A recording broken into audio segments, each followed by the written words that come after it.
Sir, yes, sir. Y'all know who it is. We live, we back. It's your boy, your host, Chandler Blakely, aka Goose Man, here today bringing you another edition of the Starting Five on this Tuesday, November 15th. But before we do that, you already know, lineup review, going over my best lineups from yesterday's slate. So we're going to get right into that for y'all. But if you're new to the channel, man, you stumbled across the right place, man. Hit the subscribe button, man. This is the best kept secret in DFS sports, man. The best kept secret. Golden Goose Fantasy, man. Tell a friend, bring a friend, and hit that like button if you're in the sound of my voice right now. Everybody, please hit that like button for y'all, for your boy, man. I greatly appreciate it. Likes have been going up. I love it, man. Thank you. Help out a small channel. I'm here doing this for the love, for the freeski, for y'all, and I'm dropping real gems. Hit that like button, man. Let's get into it. Last night, nice night on DK. 6x the old buy-in over there. A little rough on FanDuel, but got my best lineup pulled up. Came in 22nd place in the $12 single entry. Y'all know what contest I'm rocking. And I'm mad at myself, man. I'm mad at myself. My best lineup right here, like I said, came in 22nd place, $175 over here in the $12 single entry. My best lineup put up 306, and we should have came in like third place in this contest. Should have been way higher. I made one mistake, but it's a great teaching point. So I'm going to take that with you. So listen, guys, everybody makes mistakes, even seasoned vets, seasoned players. Mistake I made in this particular lineup that cost me about $300, so we should have been in like third place, was you can see at the bottom, man. If you caught the starting five yesterday, you know we went with Josh Richardson. Well, two things messed me up in this lineup. Two things. We'll get to it. But the starting five yesterday was Josh Richardson, Jordan Poole, Jaylen Brown, Thad Young, and Marvin Bagley the third, all right? But as you can see, I don't have Poole in this contest, and here's why. I was frantically building lineups. If you don't know, 20 maxing, it depends. If I do full on 20 max, I use an optimizer. But outside of that, because a lot of times I just throw like 4 or 5 lineups in the 20 max. So on them type days, I build by hand. So I'm rushing, building lineups right before lock, and accidentally locked Ivy in here and got caught with him at lock. So this is supposed to be Poole. So if you knew, I know a lot of you guys been playing DFS for a while, but if you don't know, you should always put your latest guys in these 3 spots down here. You should always put your latest guys in these 3 spots. So the 2 mistakes I made was not getting to it before lock and getting Ivy caught in here. It should have been Jordan Poole for one. And you've seen what Jordan Poole do, especially if you played him. That cost me like 15 points right there. Because this should be Jordan Poole. So that cost me 15 points. Then on top of that, if Poole is here, once we get that news that Popovich screwed us over because Josh Richardson didn't start, as he screwed 50% of the people over in this contest. If Poole is here, I can easily switch Poole out, move Poole up here, and switch Richardson out for Diop that scored like 10 more points than him. So I missed out on like 25 points right here just off that one mistake, and that would have easily put us in like third place, I believe, in this contest. So. But mistakes happen, guys. You just got to correct them and move forward. So I'm a little mad at myself. Like I said, should have won by 300 over here last night. But let's get the full breakdown. Like I said, I just gave you the starting 5. At the top, man, it was another one of those slates where you knew where the chalk was going to be. Everybody's going to have the same 3 or 4 plays, or at least you should have. You should have had a couple of them Toronto guys, one of them Spurs guys, even though you got screwed with it. So at the top, man, I went SGA, 8,900. Got him at 20%. And here's why I got to SGA. No reason in particular other than I wanted to play Jaylen Brown. If you caught the video yesterday, you know I was heavy on Jaylen Brown. And the reason and what led me to SGA is the simple fact that if Jaylen Brown has his ceiling performance, it's got to be a close game, and somebody's got to be keeping him in it. It ain't but one person that don't keep the Thunder in it. So give me SGA simply because I was pulling for a Jaylen Brown ceiling game here. He dropped 44 for us. He should have easily had a 50 burger, man. He got off to a great start, but like the last 3 minutes, they let Marcus Smart handle all the offensive load and carry him to victory. He was taking advantage of a mismatch he had. So Smart got a lot of offensive work down the stretch, man, but he should have easily touched 54. That 8% on right here would have destroyed, but still solid for us at 8,500, man. 44 fantasy points. Batting player tonight. If you didn't have Batting, this probably was rough on you. 40% on. I thought he would have came in a lot higher, especially since he was getting the start. I should have put him in the starting 5 for y'all, my fault, but I thought that was an understood play, so I was trying to give y'all a little different play with Richardson, but that's my bad on that. I should have just gave it to y'all in the starting 5. All right, power forward, Thad Young, of course, everybody's chalk. He could have had a much bigger game, got in some early foul trouble here, really hindered this run. My center is where I try to get different at Marvin Bagley. We got the late news that he was starting. I knew nobody was gonna really go over there because it's Bagley. He can fail for you, but a rule of thumb for me: when guys are outside of extenuating circumstances, when guys are in the starting lineup, I'm automatically giving you 25 to 30 minutes, automatically if you're in the starting lineup. So I figured in that time frame, he could at least give me a double-double. I know he likes to shoot the 3 ball. He's a big that can score. He likes to score, so I was hoping he'd fall into a double-double. He got 28 minutes, so solid. We got the minutes he asked for. It didn't destroy us. Like I said, solid performance. Gave us 24 fantasy points. But I thought at 4,700, I figured if he get 30 minutes, he could hit a double-double and give us nice value at low ownership. So that's why we went with Bagley here and got beautiful ownership on. Like I said, he was okay. Didn't destroy us, but didn't quite give us the boards. He gave us 16 points in the steal, but need a few more boards from him in this spot. And then Josh Richardson, man. Trey Jones out. Knew he just everybody figured. I wasn't the only one. Everybody figured he was starting. So went to Josh Richardson. Got screwed by Pop. You can never trust Pop as always.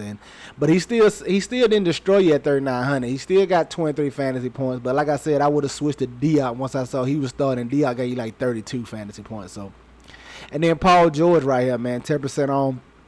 Just another case of like same example I gave you yesterday. When you know where the value plays are, and they're good value plays, those Toronto guys were good value plays, and everybody's going in there.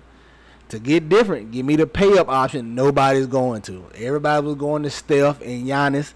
So I give me Paul George. I was uncomfortable with the little 10-1 price tag, but it was a great matchup, great game environment, and the blowout hurt us right here, man. Paul George should have gave us over 50 burgers. We had a real chance to take this thing down last night, but blowout right here. Paul George only played like 28 minutes, no closing run. If Houston keeps this game tighter, man, I easily get over a 50 burger from Paul George. So there you have it, man. My best lineup on DraftKings. Like I said, $306, $12 single entry. Came in 22nd place. We own them, man. We coming.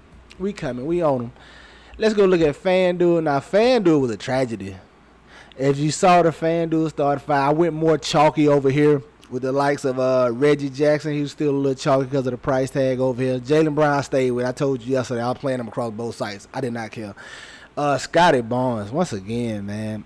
Scotty Barnes, Giannis, and Wendell Carter Jr. starting 5 over. I don't know what's up with Scotty Barnes, man.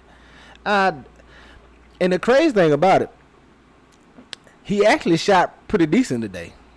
He just only shot the ball 9 times. He was 4 of 9. How you only shooting the ball 9 times, returning Rookie of the Year? All the players are out over there. He only shot it's crazy. But try to go a little different. I don't know how Cameron Payne came in so high on. I wanted to go just away from batting here just in case he failed and it was Flynn that did that he anything happened, Bang getting in foul trouble, whatever. He could just not play well and Flynn could get in there and play well. Flynn's a solid value play as well. So I just wanted to get away from that case batting missed over here. So we got a Cameron Payne, but he came in at 47% on. I cannot believe the ownership in this. Did not see that one coming. Reggie Jackson. Same thing. Reggie Jackson only played like 23 minutes, 24 minutes. So I'm not too mad at this. He got off to a great start as well. Thought we was about to have a big night from him, but like I said, they just handled the Rockets easy, and none of the starters really played big minutes. So I take 25 points for Reggie Jackson. He only played like 23, 24 minutes. So I take that. Jaylen Brown, of course. Devin Vassell. He actually came in a little less chalky than I thought he would be. 18% only gave us 14 points. He failed miserably over here as the Spurs got blew out as well, as the Warriors looked like they was on a mission last night. Scotty Barnes, don't talk about Giannis. Oh my God, I was playing Giannis on FanDuel just because of the price. I didn't play him on DraftKings because if you watch me, you know I don't really like paying over 12K for nobody. It gotta be. You got to give me like 4 solid 3K guys for me to play somebody over 12K. And I didn't want to get to Giannis on DraftKings. I think I played him in one lineup in the 20 max just to have him. But Wendell Carter, of course, 54% on 37. He just did okay. I think he got some early foul trouble as well. Thad Young and then Marvin Bagley rounding and out. Like I said, this was the $5 single entry. Got crushed over here, man. 250, 253. Let's get to today's slate. That was yesterday. Like I said, great day on DraftKings. Not so great on FanDuel. But today, 5-game slate. Waiting on some news as always. The biggest piece we only waiting on is Zion. It's looking real tough right now, though. Not a lot of value jumping out. Even if Zion sits, I don't think it opens up no crazy value. So this is kind of slates I like, man. Hopefully nothing crazy happens and we can keep it like this. These one of them slates you really got to build. You got to put lineups together. These are the ones I love right here. Ain't no clear, everybody play this guy and then I like these ones. Ain't no clear-cut plays. You really got to build. It's my strength, I believe. You know what I'm saying? But we'll see. But at the top, point guard, give me Ja Morant, man, 10-1. Expecting no Desmond Bane here, so that's a lot of shots to go around. A little more uses for Ja. Ja gonna have some more scoring opportunities as Bane is really the Robin to his Batman over here. So they without Bane. I know some people gonna get the Brooks. I may play Dylan Brooks in a spot or two, but I really don't want to get Dylan Brooks. I like Ja Morant in this matchup right here. Give me some Ja at 10-1. Come in at shooting guard. Now he's probable. I'm expecting him to play. I think Steph Curry is one of the better value pieces right now as the slate sits. 4,200 provided he's played. Very solid over the last 2 games in limited minutes, 23 and like 28 minutes. Gave you over 30 fantasy points in both contests. Still no Kyrie over here. If all the defense is gonna be focused on Kevin Durant, he provides another scoring punch in this lineup. I expect him to see 30 minutes, approach 30 minutes once again, if not more. If he's good to go, they may be without Ben Simmons as well, so that gonna give Curry a boost if he plays. I think he's one of the better value plays right now on the slate. And if he sits and Ben Simmons sits, I might just gotta play Joe Harris, but I like Steph Curry right now, 4,200. At the small forward, man. Give me Lauri Markkanen, 7,500. Fast-paced game. The fastest-paced game on the slate is one of the highest total as you can see. And I like Markkanen here. It's him and Clarkson do the scoring for Utah. And he's the real matchup problem for these Knicks over here. I don't know who they're going to throw at him. He's a real matchup problem. I expect him to get it. Hopefully he can get it going offensively. I expect him to in this matchup. Like I said, they don't have nobody they can throw out there. Randall's probably a little too big and a little too slow for him. He can bite him a little bit, but I don't think they want Randall at the three-point line the whole time. So we'll see. And this whole team is going to be at three-point line. So I'm worried about the center matchup for the Knicks. I don't know who they starting at center, but Olenek, he's behind the 3-point line. Everybody's behind the 3-point line for this Knicks team, man. So it's gonna stretch the floor a little bit, pull those Knicks guys out of the paint. I like getting the Markkanen right here. At the power forward, give me Marcus Morris Sr. I'm okay getting back to these Clippers guys. None of them really played big minutes last night, Marcus Morris included. They coming against this Dallas team. I know it's a slow-paced game. People going to really try to avoid this game like the plague, but I think it's fantasy goodness to be had there. Marcus Morris Sr. is one of my favorite plays on the slate simply because this doesn't bode well for Zubac. Similar to that Jazz game, you just look at the game. Dallas doesn't really have a big down that stays in the paint. They like to play Kleber a lot, and they like to bring Christian Wood out there. Both of those guys stand around. They're capable of standing around the perimeter. They're not really go in the paint guys and bang down low. They're going to be around the perimeter shooting threes. That's going to bring Zubac out of the paint. So it's a real matchup problem for them on the defensive end. However, they could leave Zubac in there because he should dominate on the other end on the boards and stuff. So I'm just interested to see how this play out. Either way, it bodes well for Morris. He's going to see big time regardless. And if they elect to go small, he could see some minutes at center. So I'm expecting big minutes from Marcus Morris Sr. I'm expecting a nice little double-double from Marcus Morris, and I like him at this power forward spot. And then at the center spot, man, just give me Steven Adams. I'm just taking some consistency right here. Like I said, it's tough, man. It's tough. You're gonna have a tough time paying up for two guys on here.